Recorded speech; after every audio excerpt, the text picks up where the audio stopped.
Dean Jahn, who is a real engineer, and he's moved over to doing experiments with ESP, but he's doing it in this very careful, sterile way of pure hardware and pure statistics, no interpretation, don't even use talented psychics, just use average people, and by thousands and thousands of cases show a minute deviation in the statistics, showing that people can influence the fall of balls in a sort of pinball machine.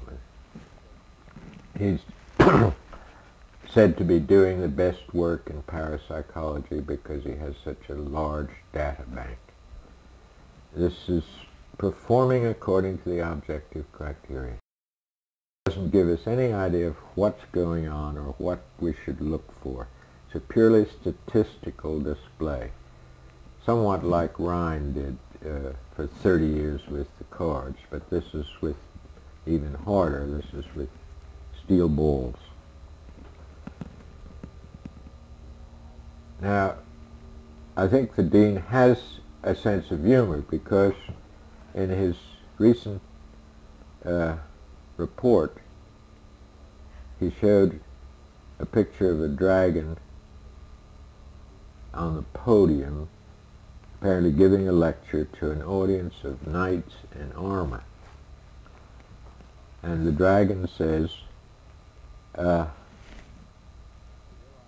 well, I realize there are differences between us, or differences between us remain, but it shows some progress that I'm here before you speaking tonight.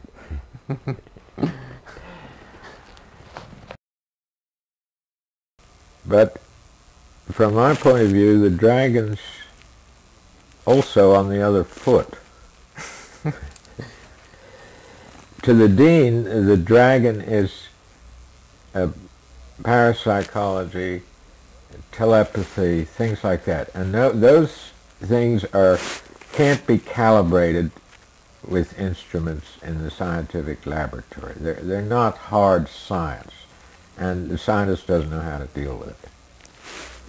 But when I say the dragon's on the other foot, it's because most people feel that science is a dragon. Even other scientists can't go into nuclear or quantum physics and all the formula of quantum physics.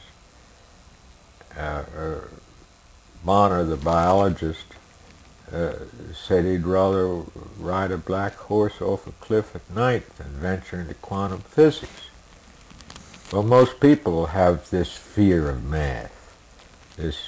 And the dragon, the teeth of the dragon are the formulas of quantum physics. The dragon breathes math and is terrible in every respect. Well, it's the part of the human self that has been